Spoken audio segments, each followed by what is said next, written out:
আসসালামু আলাইকুম। আজ 14 নভেম্বর 2025 শুক্রবার। শুরু করছি চেঞ্জ টিভি প্রতিদিনের গল্প অনুষ্ঠান। দর্শক, আপনাদের সঙ্গে রয়েছি আমি জহিরুল ইসলাম টুটুল। শুরুতেই সংবাদ শিরোনাম। 3 উপদেষ্টার অপকর্ম ফাঁস করতে চায় জামায়াত। ডক্টর ইউনূসের সিদ্ধান্তের প্রশংসা করলেন শিশির মনির ও মির্জা গালিব। নিজের ফাঁসি নিয়ে মুখ খুললেন হাসিনা। এবার বিস্তারিত। 3 উপদেষ্টার অপকর্মের তথ্য প্রমাণ এখন জামায়াতে ইসলামীর হাতে। ইতোমধ্যে তাদের বিরুদ্ধে প্রয়োজনীয় তথ্য প্রমাণ, ফোন রেকর্ড এবং দুর্নীতির নথিপত্র সংগ্রহ করেছে দলটি। এখন এই শ্বেতপত্রটি প্রধান উপদেষ্টা ডক্টর ইউনূসের কাছে উপস্থাপনের প্রস্তুতি নিচ্ছে জামায়াত। শুক্রবার এই বিষয়টি উঠে এলো জামায়াত সহ 8 দলের সংবাদ সম্মেলনে। নির্বাচনের আগেই গণভোট ও 3 উপদেষ্টাকে অপসারণের দাবি জানিয়েছে যুগপৎ আন্দোলনে থাকা জামায়াত ইসলামী সহ 8টি রাজনৈতিক দল। জাতির উদ্দেশ্যে প্রধান উপদেষ্টার দেয়া ভাষণের ওপর প্রতিক্রিয়া জানাতে এই সংবাদ সম্মেলনের আয়োজন করা হয়। সৈয়দ আব্দুল্লাহ মোহাম্মদ তাহের বলেন, প্রধান উপদেষ্টা যে ভাষণ দিয়েছেন একই দিনে গণভোট এবং জাতীয় নির্বাচন, সেটা পরিবর্তন করে অনতিবিলম্বে আলাদাভাবে গণভোট করার তারিখ উনি ঘোষণা করবেন, এটা আমরা আশা করি। তিনি বলেন, অন্তর্বর্তী সরকারে কমপক্ষে 3 জন উপদেষ্টা আছেন যারা ওনাকে মিসগাইড করছেন। আমরা তাদের অপসারণ দাবি করছি। আপনারা হয়তো প্রশ্ন করবেন তাদের নাম বলতে। আমরা আজকেও নাম বলতে চাই না, তবে আমরা প্রধান উপদেষ্টার কাছে তাদের নাম প্রেরণ করব, যারা এসব ষড়যন্ত্রের পেছনে প্রধান হোতা হিসেবে কাজ করছেন এবং ওনাকে মিসগাইড করছেন। এটা ওনার যে ব্যক্তি ইমেজ আছে সেটা রক্ষার জন্য এবং সুষ্ঠু নির্বাচন যেটা অপরিহার্য। যদি তারপরও কোনো পরিবর্তন না আসে তাহলে প্রকাশ্যে আমরা নাম জানিয়ে দেব কিনা সে ব্যাপারে বিবেচনা করব। জামাতের নায়েবে আমির বলেন, জাতির সামনে উপদেষ্টাদের সম্মানকে প্রশ্নবিদ্ধ না করার জন্য প্রধান উপদেষ্টার কাছে তাদের নাম আমরা পেশ করব। আর প্রশাসনে যে সমস্ত পরিবর্তন হচ্ছে, যেখানে নিরপেক্ষ, বিশেষ করে সৎ ও জবাবদিহির আওতায় থাকতে পারে এমন মনোভাবের লোকদেরকেই নিয়োগ করতে হবে। নিরপেক্ষ ভূমিকা পালন করার জন্য চেষ্টা করতে হবে। আজ আমরা এ সমস্ত দাবি জানাচ্ছি। আগামী 16 তারিখে আমাদের 8 দলের শীর্ষ নেতৃবৃন্দের বৈঠক আছে। সেখানে সার্বিক করণীয় কী হবে সে ব্যাপারে চূড়ান্ত সিদ্ধান্ত হবে, উল্লেখ করেন তিনি। জাতীয় জুলাই সনদ বাস্তবায়ন আদেশ 2025 জারি করেছে সরকার। বৃহস্পতিবার আইন, বিচার ও সংসদ বিষয়ক মন্ত্রণালয়ের লেজিসলেটিভ ও সংসদ বিষয়ক বিভাগ থেকে এই সংক্রান্ত গেজেট প্রকাশ করা হয়। এ বিষয়ে নিজের মতামত প্রকাশ করেছেন জামায়াত ইসলামীর শীর্ষ আইনজীবী ও সংবিধান বিশেষজ্ঞ মোহাম্মদ শিশির মনির। শুক্রবার সকাল 9টা 7 নিজের ভেরিফাইড ফেসবুক পেজে তিনি লিখেছেন, জুলাই সনদ বাস্তবায়ন আদেশ জারির মাধ্যমে জনগণের সার্বভৌম ক্ষমতার প্রয়োগ, সংবিধান সংস্কার পরিষদ গঠন, উচ্চকক্ষে পিআর পদ্ধতি চালু, রাষ্ট্রপতি প্রধানমন্ত্রীর ক্ষমতার ভারসাম্য নিশ্চিত হল। বৃহস্পতিবার রাষ্ট্রপতি মোহাম্মদ শাহাবুদ্দিন এই আদেশে স্বাক্ষর করেন। এর আগে উপদেষ্টা মণ্ডলীর সভায় জুলাই জাতীয় সনদ সংবিধান সংস্কার বাস্তবায়ন আদেশ 2025 অনুমোদন দেয় উপদেষ্টা পরিষদ। এই আদেশের মাধ্যমে সংবিধান সংস্কারের প্রস্তাবগুলো এখন গণভোটে তোলা হবে। জাতীয় ঐকমত্য কমিশনের মধ্যস্থতায় রাজনৈতিক দলগুলোর সঙ্গে আলোচনার ভিত্তিতে চূড়ান্ত করা সংস্কার প্রস্তাবগুলোর ওপর জনগণের মতামত নেওয়া হবে এই গণভোটের মাধ্যমে। জুলাই জাতীয় সনদ বাস্তবায়নের প্রক্রিয়া নিয়ে গত 28 অক্টোবর জাতীয় ঐকমত্য কমিশন অন্তর্বর্তী সরকারের কাছে 2টি বিকল্প সুপারিশ জমা দেয় জাতীয় ঐকমত্য কমিশন। এর আগে গত 17 অক্টোবর বিএনপি, জামাত সহ 24টি রাজনৈতিক দল জুলাই জাতীয় সনদে সই করে। ওই দিন বিকেলে জাতীয় সংসদের দক্ষিণ প্লাজায় দলগুলোর প্রতিনিধিরা বহুল প্রত্যাশিত জুলাই সনদে স্বাক্ষর করেন। যুক্তরাষ্ট্রের হাওয়ার্ড বিশ্ববিদ্যালয়ের সহকারী অধ্যাপক ডক্টর মির্জা গালিব বলেছেন, গণভোট জাতীয় নির্বাচনের সঙ্গে হবে এবং এটি বাস্তবায়ন নিয়ে কোনো সমস্যা নেই। নিজের ভেরিফাইড ফেসবুক আইডিতে দেওয়া এক পোস্টে বিভিন্ন তথ্য তুলে ধরেন তিনি।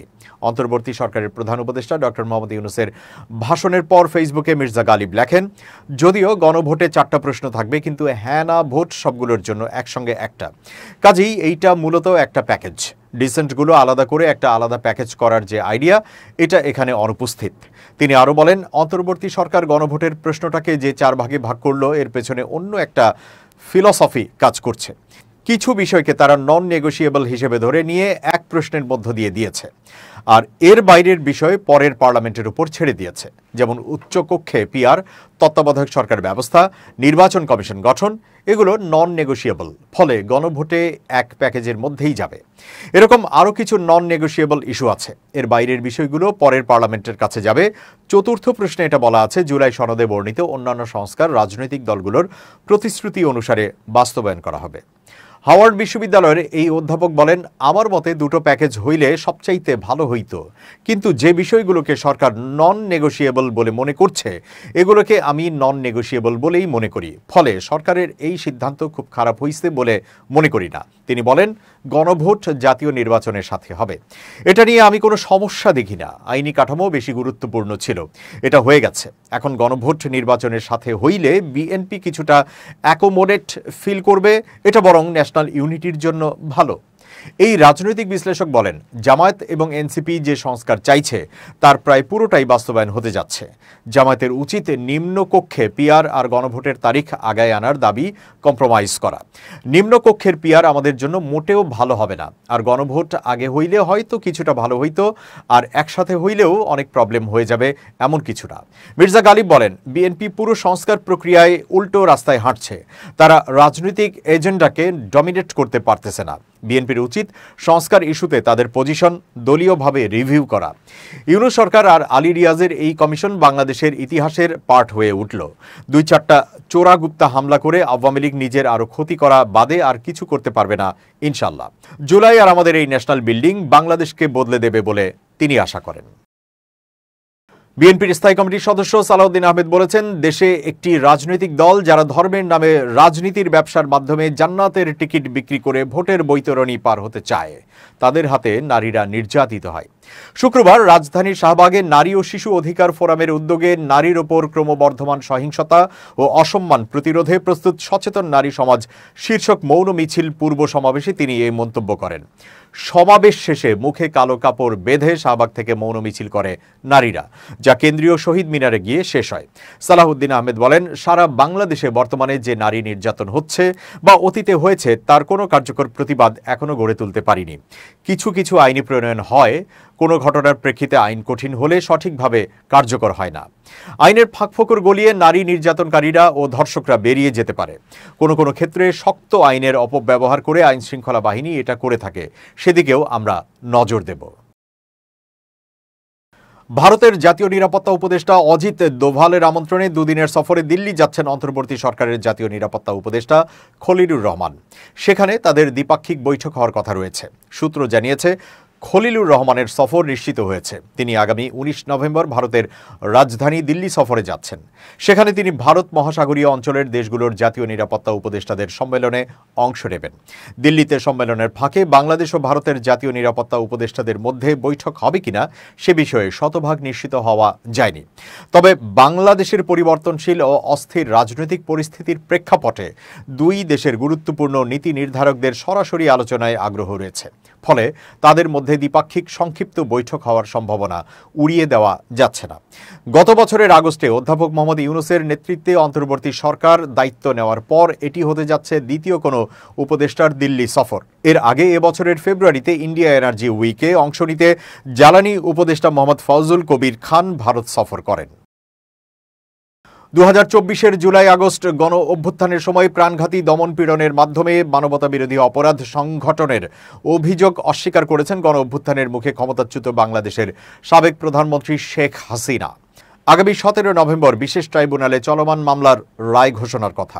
তার আগে বিবিসিকে দেওয়া এক সাক্ষাৎকারে তিনি এই দাবি করেন, হাসিনার বিরুদ্ধে অভিযোগ রয়েছে যে তার স্বৈরাচারী শাসনের বিরুদ্ধে ব্যাপক বিক্ষোভের সময় শতাধিক হত্যাকাণ্ডের প্রধান পরিকল্পনাকারী ছিলেন তিনি, যা তিনি অস্বীকার করেছেন। 2024 সালের 5 আগস্ট দেশ থেকে পালিয়ে যাবার পর ইমেইলের মাধ্যমে বিবিসিকে দেওয়া প্রথম এই সাক্ষাৎকারে হাসিনা বলেন, তার অনুপস্থিতিতে যে বিচার চলছে তা রাজনৈতিক প্রতিপক্ষের নিয়ন্ত্রিত ক্যাঙ্গারু কোর্টের সাজানো এক প্রহসন।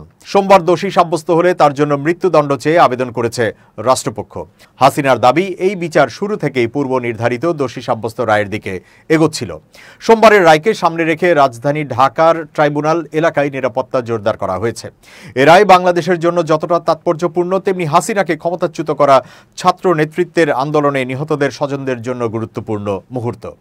জাতিসংঘের মানবাধিকার তদন্তকারীরা বলছেন, ক্ষমতা ধরে রাখার ব্যর্থ প্রচেষ্টায় হাসিনা ও তার সরকারের পরিকল্পিত প্রাণঘাতী সহিংসতায় 1400 জন পর্যন্ত মানুষ নিহত হন। ইনকিলাব মঞ্চের মুখপাত্র ঢাকা ৮ আসনে প্রার্থিতার ঘোষণা দেওয়া শরীফ ওসমান হাদি দেশি বিদেশি ৩০টি নম্বর থেকে হুমকি পেয়েছেন বলে জানিয়েছেন। বৃহস্পতিবার রাতে ৩ ঘন্টার ব্যবধানে এসব হুমকি পান বলে জানান তিনি। এসব ফোন কলে তাকে হত্যা, তার বাড়িতে আগুনসহ তার মা, বোন ও স্ত্রীকে ধর্ষণের হুমকি দেওয়া হয়েছে বলে জানিয়েছেন হাদি। শুক্রবার নিজের ভেরিফাইড ফেসবুক আইডিতে তিনি এসব কথা জানান। ওসমান হাদি লিখেছেন, গত ৩ ঘন্টায় আমার নম্বরে আওয়ামী লীগের খুনিরা অন্তত ৩০টা বিদেশি নম্বর থেকে কল ও টেক্সট করেছে, যার সামারি হলো, আমাকে সর্বক্ষণ নজরদারিতে রাখা হচ্ছে, তারা আমার বাড়িতে আগুন দেবে, আমার মা, বোন ও স্ত্রীকে ধর্ষণ করবে এবং আমাকে হত্যা করবে। 17 তারিখ খুনি হাসিনার রায় হবে। 1400 শহীদের রক্তের ঋণ মেটাতে কেবল আমার বাড়ি ঘর না, যদি আমাকেও জ্বালিয়ে দেওয়া হয়, ইনসাফের এই লড়াই হতে আমি এক চুলো নড়ব না, ইনশাআল্লাহ। এক আবরারকে হত্যার মধ্য দিয়ে হাজারো আবরার জন্মেছে এদেশে। এক হাদিকে হত্যা করা হলে তাওহীদের এই জমিনে আল্লাহ লক্ষ হাদি তৈরি করে দিবেন। স্বাধীনতার এই ক্রুদ্ধ স্বরকে কোনোদিন রুদ্ধ করা যাবে না। লড়াইয়ের ময়দানে আমি আমার আল্লাহর কাছে আরো সাহস ও শক্তি চাই। আরশ ওয়ালার কাছে আমি হাসি মুখে শহীদি মৃত্যু চাই। আমার পরিবার ও আমার কলিজার সহযোদ্ধাদেরকে আল্লাহ তাআলার কুদরতি কদমে সুপর্দ করলাম। শেষ নিঃশ্বাস পর্যন্ত আমাদের লড়াই চলবে, হাসবি আল্লাহ। তিনি তার পরের পোস্টে 2টি স্ক্রিনশট দেখান, যেখানে দেখা যায় রাত 12টার পর থেকে বাংলাদেশ, সৌদি আরব, সংযুক্ত আরব আমিরাত সহ আরও অজ্ঞাতনামা স্থান থেকে ফোন কল ও মেসেজ দেওয়া হয়েছে তাকে। প্রসঙ্গত, ওসমান হাদি ঢাকা 8 আসন থেকে নির্বাচন করবেন বলে ঘোষণা দিয়েছেন। ইতোমধ্যে তিনি ভোটার যোগও শুরু করে দিয়েছেন। এরই মধ্যে গত 13ই নভেম্বর কার্যক্রম নিষিদ্ধ হওয়া আওয়ামী লীগের লকডাউন কর্মসূচিকে প্রতিহত করতে শাহবাগে জনতার প্রতিরোধ কর্মসূচি পরিচালনা করেন। কার্যক্রম নিষিদ্ধ থাকায় আওয়ামী লীগ নির্বাচনে অংশ নিতে পারবে না বলে জানিয়েছেন অন্তর্বর্তী সরকারের প্রধান উপদেষ্টা অধ্যাপক ডক্টর মোহাম্মদ ইউনূস। যুক্তরাজ্যের আন্তর্জাতিক উন্নয়ন মন্ত্রী ব্যারোনেস জেনি চ্যাপম্যানের সঙ্গে বৈঠকে এমনটা জানান তিনি। শুক্রবার প্রধান উপদেষ্টার প্রেস উইং থেকে এক বিজ্ঞপ্তিতে এই তথ্য জানানো হয়েছে। প্রধান উপদেষ্টা বলেন, সন্ত্রাস বিরোধী আইনের অধীনে কার্যক্রম স্থগিত থাকায় আওয়ামী লীগ নির্বাচনে অংশ নিতে পারবে না এবং নির্বাচন কমিশন পরবর্তীতে নিবন্ধিত রাজনৈতিক দলের তালিকা থেকে দলটিকে বাদ দিয়েছে। আসন্ন নির্বাচন অংশগ্রহণমূলক হবে জানিয়ে তিনি বলেন, এবারে নির্বাচনে 10 লাখ তরুণ ভোটার নিজেদের ভোটাধিকার প্রয়োগ করবেন, যারা গত 16 বছরে আওয়ামী লীগের দুঃশাসনের সময় অনুষ্ঠেয় 3টি সংসদ নির্বাচনে ভোট দিতে পারেননি। বৈঠকে ফেব্রুয়ারির প্রথমার্ধেই নির্বাচন অনুষ্ঠিত হবে উল্লেখ করে প্রধান উপদেষ্টা জোর দিয়ে বলেন, এবারে নির্বাচন হবে অন্তর্ভুক্তিমূলক ও অংশগ্রহণমূলক, যেখানে বিপুল সংখ্যক ভোট পড়ার সম্ভাবনা রয়েছে। জুলাই সনদের প্রসঙ্গ টেনে তিনি বলেন, জুলাই সনদ বাংলাদেশের জন্য একটি নতুন সূচনা, যা গত বছরের ঐতিহাসিক জুলাই আগস্ট গণ অভ্যুত্থানে অংশগ্রহণকারী লাখ লাখ মানুষের আকাঙ্ক্ষার প্রতিফলন ঘটাবে। বৃহস্পতিবারের ওই বৈঠকে আসন্ন নির্বাচন ছাড়াও বাণিজ্য সম্প্রসারণ, রোহিঙ্গা সংকট এবং বিমান ও সামুদ্রিক খাতে যুক্তরাজ্যের সঙ্গে পারস্পরিক সহযোগিতা বৃদ্ধির মতো বিষয়গুলো নিয়েও আলোচনা হয়। দর্শক, এবার খুব জরুরি 1 মিনিট জানাচ্ছেন ইউনেস্কো ক্লাব পুরস্কার বিজয়ী সাংবাদিক আমিরুল মোমিনিন মালিক। খুব জরুরি 1 মিনিটে সবাইকে আমন্ত্রণ। এই জীবনে শত্রু চিনে রাখা অত্যন্ত গুরুত্বপূর্ণ। ধরুন, আপনার পরিবেশ প্রতিবেশে কে কে শত্রু আর কে কে বন্ধু, তা যদি আপনি চিনতে পারেন, তাহলে মনে করবেন জীবনে উত্তম কাজটি করেছেন। না, আমি এটা বলছি না যে শত্রু চেনার সঙ্গে সঙ্গে সেই শত্রুর বিরুদ্ধে আপনি ফাইট করতে শুরু করবেন, রেগে মেগে অস্থির হয়ে তার বিরুদ্ধে লড়াই করবেন, তা কিন্তু নয়। শত্রু চিনে রাখবেন আপনার সতর্কতার জন্য, যেন এই শত্রুর কাছ থেকে আপনি দূরে থাকতে পারেন, তার কোনো চক্রান্ত আপনাকে ক্ষতিগ্রস্ত না করতে পারে। শত্রু চিনে রাখলে নিরাপদে পথ চলতে পারবেন। সবাই ভালো থাকবেন, শুভেচ্ছা নিরন্তর। এবার দেশের বাইরের খবর। দিল্লির লালকেল্লা এলাকার কাছে সোমবার সন্ধ্যার বিস্ফোরণের ঘটনায় নিহতদের প্রতি গভীর সমবেদনা জানিয়েছেন ইসরায়েলের প্রধানমন্ত্রী বেনিয়ামিন নেতানিয়াহু। বুধবার তিনি ভারতের প্রধানমন্ত্রী নরেন্দ্র মোদী ও ভারতের জনগণের প্রতি শোকবার্তা পাঠান। নেতানিয়াহু বলেন, আমাদের প্রিয় বন্ধু নরেন্দ্র মোদী এবং ভারতের সাহসী মানুষদের উদ্দেশ্যে বলতে চাই, সারা এবং আমি এবং ইসরায়েলের মানুষ নিহতদের পরিবারের প্রতি গভীর সমবেদনা জানাচ্ছি। শোকের এই সময়ে ইসরায়েল আপনাদের পাশে আছে। পরবর্তী বার্তায় তিনি লেখেন, ভারত ও ইসরায়েল প্রাচীন সভ্যতা, আমরা একই মূল্যবোধ ও দৃঢ়তার উপর দাঁড়িয়ে আছি। সন্ত্রাস আমাদের শহরে আঘাত করতে পারে, কিন্তু আমাদের আত্মাকে নাড়াতে পারবে না। আমাদের দুই দেশের আলো আমাদের শত্রুর অন্ধকারকে হার মানাবে। ইসরায়েলের পররাষ্ট্রমন্ত্রী গিদিওয়ান সারো সমবেদনা জানান। তিনি বলেন, দিল্লির কেন্দ্রস্থলে সংঘটিত বিস্ফোরণে নিহতদের পরিবারের প্রতি গভীর সমবেদনা জানাই। আহতদের দ্রুত সুস্থতা কামনা করি। সন্ত্রাসের বিরুদ্ধে লড়াইয়ে ইসরায়েল ভারতের পাশে আছে।